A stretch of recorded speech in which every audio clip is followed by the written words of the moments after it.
Welcome in Focus. This is the first opportunity that I've had to connect with you in this way and in focus for the last 6 weeks as I've been traveling in and out of the country for presentations. Many of them were presentations have been postponed because of the pandemic since 2020, and they had to be made up. I was in my hotel room in London preparing for my presentation at a conference 1 hour before I left for that presentation, when the first reports of the attacks in Israel began circulating on the media. And that's what I want to talk to you about right now. Because of the time difference in Europe, we had the opportunity to see what was happening about 7 hours before people here in the United States, unless you're up really, really early looking at those news feeds. And I have to be honest, it was a challenge for me to walk onto the stage and present what I presented, knowing what I had just seen was still happening, and knowing that most people in the audience were not aware of what was going on. And I had to come to terms with that, as many of you are struggling to come to terms with what has happened, what is happening now, and what our future holds. And that's what I want to talk to you about in this In Focus. I want to begin by saying there are multiple layers within which we need to look at what is happening. Certainly the political conversation needs to happen. It's not always an easy one. There's a deeply spiritual perspective that is happening as well. We have to ask ourselves, every one of us is faced with a question: what will we become in the presence of the horrors that we're seeing in the world right now? Not just in Israel, but this is where the focus happens to be right now.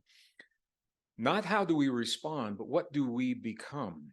Do we allow the horrors and the atrocities to make us into something that we would never, never choose to be, because what we're seeing is so offensive to our senses? We were never made, our nervous systems are not made to deal with what it is that we are seeing coming out of the news feeds on from the Middle East.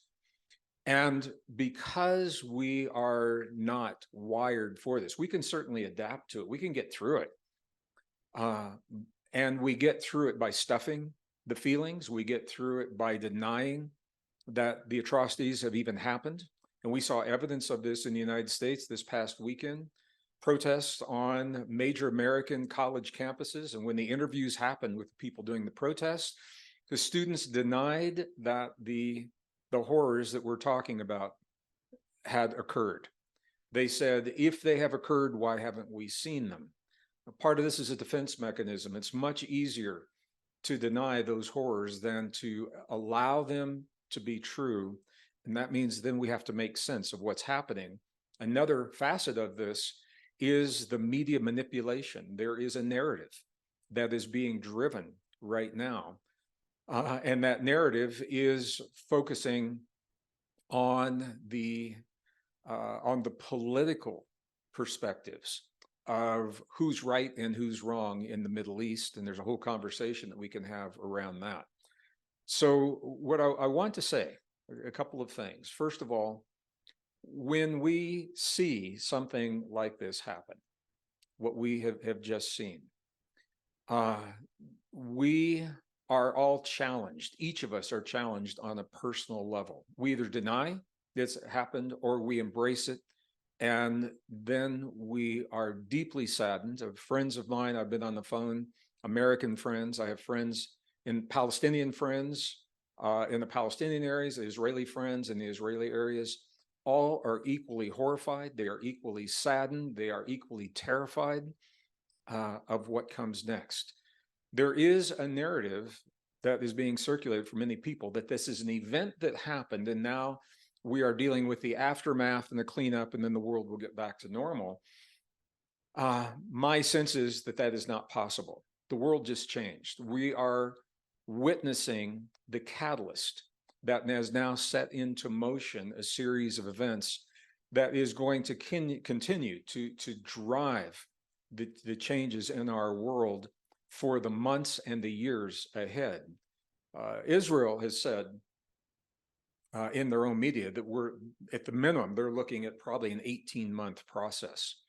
But now, as we're looking at the repercussions of what is happening, and this goes back to events earlier in this year, where the United States created sanctions against Russia, driving Russia to seek alliances and relations with other nations who are certainly not friendly to the West, including Iran. So what is happening now is Iran and Russia are taking a stand against the United States and Israel and the West, the EU. And this is a really bad formula with the Arab nations. This is a really bad formula, precisely playing into the worst case scenario of global war that many of the models have predicted. And honestly, many of the spiritual traditions and religious texts have prophesized, playing right into those models. You can't make this stuff up. I mean, this is exactly what it is that's happening. The escalations are happening. It's almost as if there is such a desire to create the war. No one really wants the peace. We're all watching it. It's like the proverbial train wreck in slow motion. We're seeing it happen. We can see where it's going. No one's doing anything to stop it.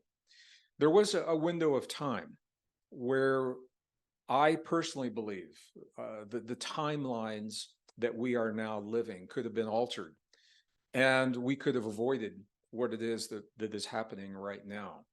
And I also believe that it's always possible to have peace, but realistically, there is a window that is closed, and we are on a timeline now. We are in it. It's not that it's going to happen. We are in it. The events have been triggered. Now we have to go through this.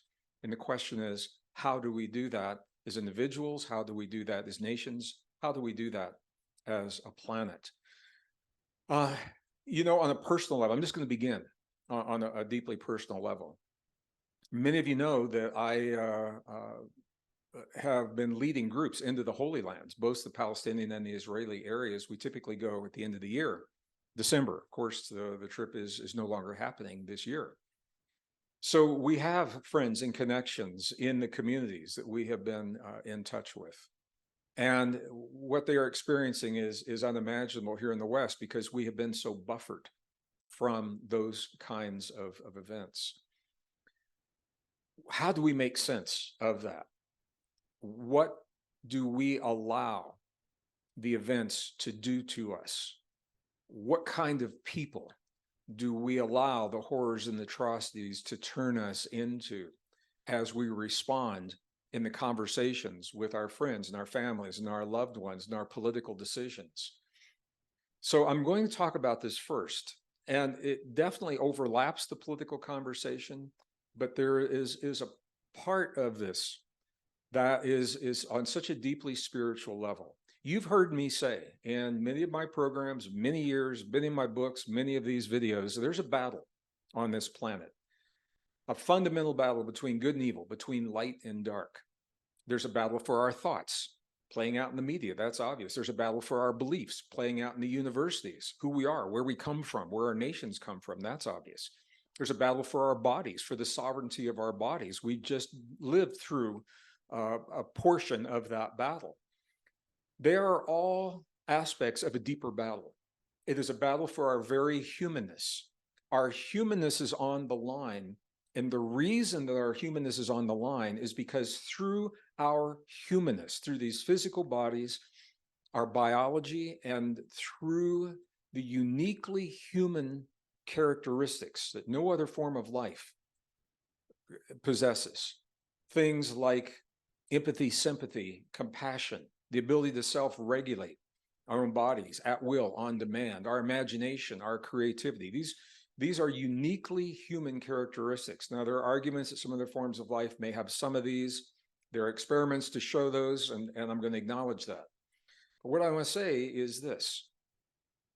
There is a concerted effort to veil our humanness because it veils our divinity. Now, divinity, for many people believe it has something to do with religion. I can see why, because there are schools of divinity that religious people go to. When you look at the definition of divinity, it actually is very, very basic. And I'm going to share this with you. The basic definition of divinity is our ability to transcend accepted human limits. Now think about that. Our ability to transcend, to become more than limits that we've accepted. They may not even be real limits. They are limits that we have accepted for ourselves. That's what divinity is. That's where we find our power. When we have access and we fully embrace our divinity, we are not subject to the fear that allows us to be controlled. Our divinity is accessed through our biology, the DNA in our bodies, literally neurons in our heart and in our brain, literally tune us to information in a field that science now acknowledges. The whole conversation and videos on the field. It is that field that is the part of us that is timeless. It is ageless. It is where our imagination comes from, where our creativity comes from. You know, we're coming into Grammy season right now, and I had the opportunity to attend the Grammys a few years ago. And when I would speak to many of the musicians, I would ask them, where did that amazing music that you created, where did that come from? Where did the lyrics of that song come from? And to a T, every single one of them gave me the same answer. Every one of them said, it didn't come from me. It came through me from somewhere else. That it flowed through me. And the best songs and the best music, they happen like in 5 or 10 minutes, not laboring over them for days or weeks. It just comes through them. That is an example of divinity, of opening our hearts and our souls to the higher realm of ourselves, the creativity, the imagination that flows through us. It's only possible through our humanness. When our humanness is denied, we lose access to that divinity. And then we are operating on ego, we're operating on the left and the right brain, and we see everything through the lens of good and bad and right and wrong and success and failure and worthy of not worthy. It happens in our personal relationships. It happens in global relationships. There's a battle for our humanness. You are the prize because you are the key to the divinity on this planet. And when the divinity is embraced, we cannot be controlled. We cannot be subject and vulnerable to other people's ideas and agendas of what your life should look like and what your nation should look like and what your planet should look like. That's why this battle is so powerful. What we saw happen in Israel could only happen when individuals have been conditioned to dehumanize other people. I have seen the atrocity, I've seen the images, and I know that they're real, and I wouldn't wish them. I have to now deal with having seen them. And there's a whole process behind that. The only way that one human could ever do to another human what I saw in those images is to dehumanize them. And there's an effort to dehumanize you and to dehumanize me. It began with the effort to break the social bonds that hold us together around 2011. For example, the Occupy movement. And many people, very well-intentioned, jumped in on that because they didn't know any better. It pitted the rich against the poor. Now, it's an important conversation. We need to have it. But here's the thing. It was weaponized. Rather than having that conversation in a kind way that could bring about healthy resolution that brings us even closer together, it was weaponized to divide us. But it didn't stop there. Then we had the men against women. We had that whole conversation. We have blacks against whites and that whole conversation. Christians against Muslims. Christians against every other tradition, Jews against every other tradition. All of these things are important. They need to be talked about. They're not weaponized to divide us. Conversations held in a kind way that bring us together in a healthy way. And now the bonds are being driven to the most primal levels of our existence, blurring the lines between adult and child, blurring the lines between male and female. It is not to denigrate any choices anyone is making. Can you see what's happening? These primal instincts, primal beliefs are being turned against us and weaponized to divide us. And what we are seeing happening in the Middle East and what we saw happen in Israel is a prime example. That is a dehumanizing effort that is going on right now. So politically, I think it's important to recognize that there is an effort, a concerted effort. These things don't happen spontaneously. There's a concerted effort to drive these wedges between us, to polarize us, to isolate us, so that we are one another's throats. And this is how you destroy a society. This is how you destroy a nation. This is how you destroy a planet. This is how you destroy a species. And I think it's important that we be honest with ourselves and be aware of that. All right. Now, that's happening on a very deeply personal, on a spiritual level. What do we do? Well, the way you win that battle is by living your humanness, by living your divinity, by living the best version of yourself. And if you allow the horrors and the atrocities that we are now witnessing to drive us into the fear, into the anger, into the hate that created this in the first place, we now become part of the problem and we lose the battle. We lose our humanness. So let me share with you. People have asked me, Greg, what do you do? I'm going to begin with a conversation I had. Many of you know there was a period of time in my life where I was able to lead groups into the highlands of central China and the monasteries of Tibet. 12 monasteries, 2 nunneries over a 26-day tour. That window is closed because we are no longer allowed. The borders are closed. The government will not allow us. The Chinese government will not allow us to lead those kinds of tours. And honestly, many of the places that were our destination no longer exist. The monasteries have been destroyed, or they have been converted into casinos and hotels. And the inhabitants of those monasteries, our brothers and sisters, have been driven into exile.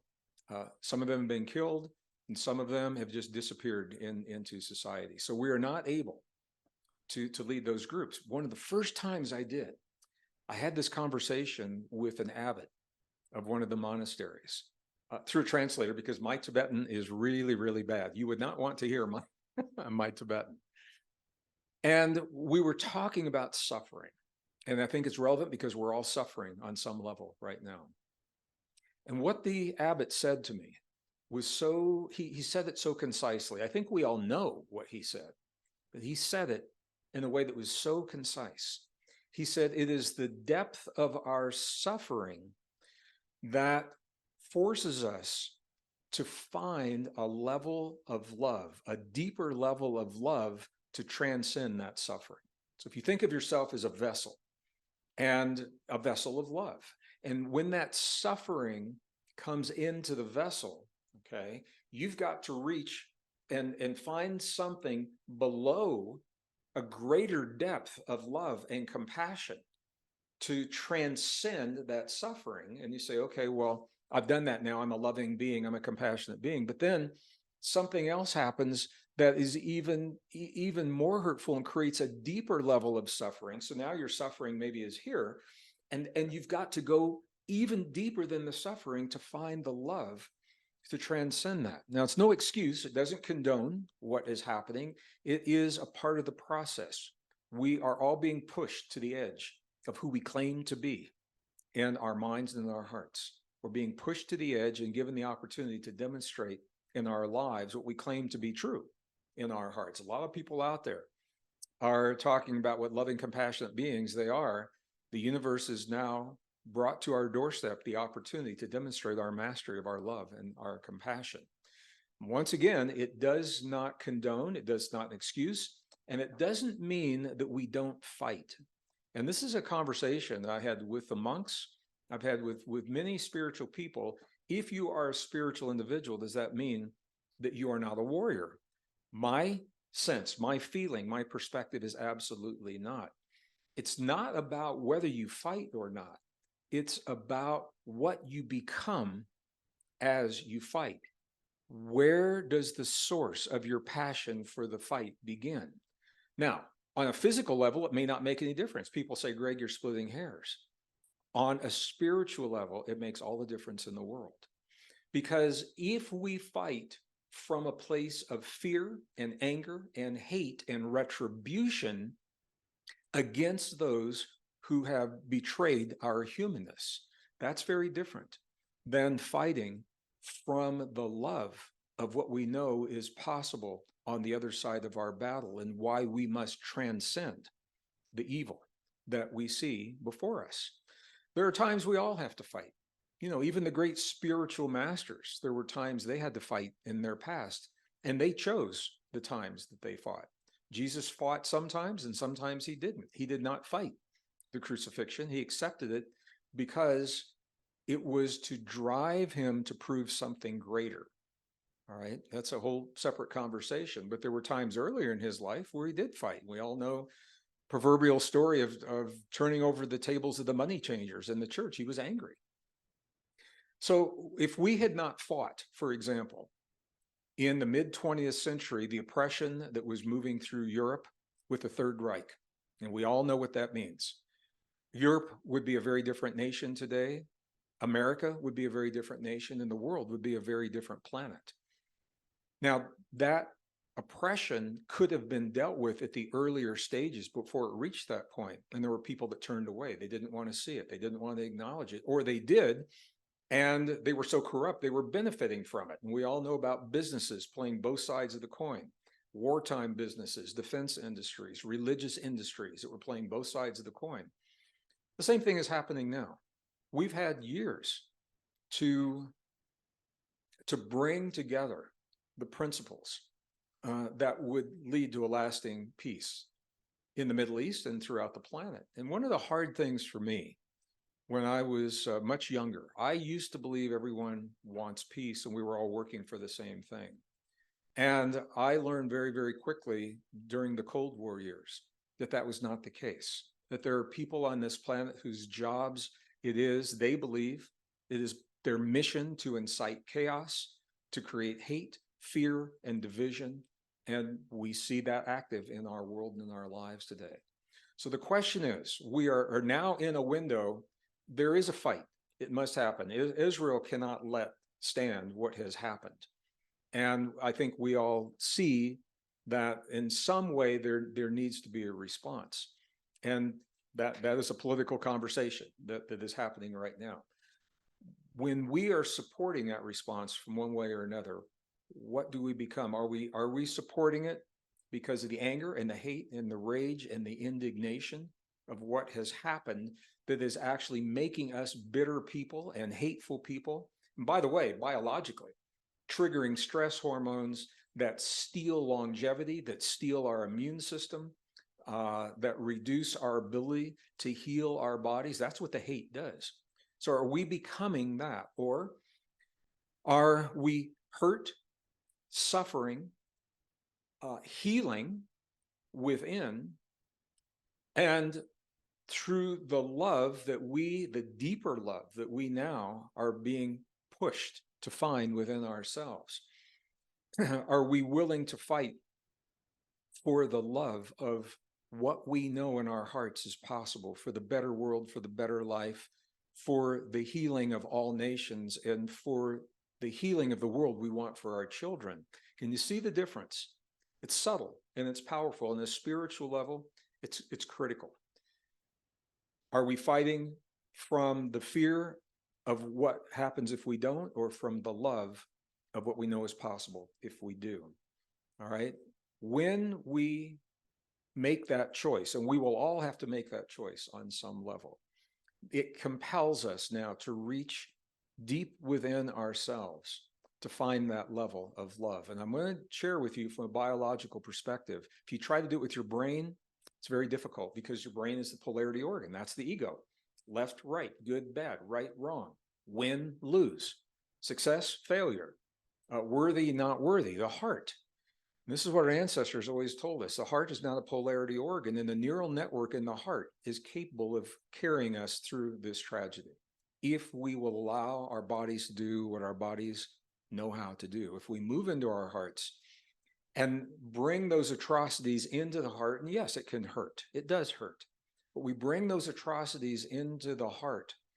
And when we begin to see them from the heart level, doesn't change what happens. It changes how we feel about what happens. And literally what happens is we begin to release the chemicals in our bodies that are created from the hurt and the anger and the fear, called neuropeptides. They begin to metabolize when we are experiencing through our hearts. And this is where the ancients told us this is where our prayers begin, our meditations begin. Many of the meditations, this is where the healing actually begins. When we bless those who have suffered, those who perpetrate the suffering, and us, because we are the witnesses. We are left behind. We're the ones seeing what has happened. And from the heart, when you bless, you don't condone. You're not saying you agree with it. You condone it. You ever want it again. The blessing says it happened. The blessing is the acknowledging that an event has happened. And in that acknowledgement, that is the lubricant that frees the chemicals in our bodies and it changes the way we feel about what happened. All right. In our mind, if we are holding, if we're holding this, this is one of those places where words almost escape me. If we're holding this, this image, this structure of where the hurt and where the anger and where the atrocities are, it's going to lock us into the ancient trap that keeps us stuck in perpetuating the very events that are unfolding in our world today. When we preserve our divinity, when we preserve our humanness, that is how we win this battle between light and dark. And when we go to war and when we fight for what we believe in from the place of the love, for what we know is possible rather than the fear of what happens if we don't, this is us celebrating our divinity and our humanness. And I know for some people it may not make sense. You may say, it's splitting hairs. What difference does it make? And I'm going to tell you, on a physical level, the difference may not be so apparent. On a spiritual level, we are moving toward a time in our planet's history, in our civilization's history, in your soul's journey, where this makes all the difference in the world. What do you become in the presence of what the world has brought to your doorstep? This isn't the end of the horrors and the atrocities. It may just be the beginning, because we ignited and set into motion a process that has to play out now. We're going to need to find a way to deal with that. So what I wanted to say to you today was just that. I'm addressing this more on from the spiritual perspective. How do we survive? How do we get through this without succumbing to the darkness that we are witnessing and becoming that darkness ourselves? And what I have just said to you and what I've shared with you is what our ancestors have said to us in our most ancient and cherished spiritual traditions. This is where the battle is really playing out. So I hope this makes sense to you, and thank you for sharing a little bit of your day with me today. Drop me some comments. Let me know how you feel about this. I'm just going to say one more thing before I close this out. There was a movement in the Middle East that was very close to bringing another level of peace to that part of the world, and that was the normalization of relationships between Israel and Saudi Arabia. They were very, very close to that for the first time in history. That would have changed everything. And there are some nations that do not want that alliance. And the event that has just occurred has now prevented that alliance from happening, at least in the near term. So there's a battle. There's a battle unfolding in our lives on many, many levels. Ultimately, it's a battle for you, for your humanness, for your divinity. And this is what I want to say to you today. So thank you again for sharing part of your day with me. I look forward to our next.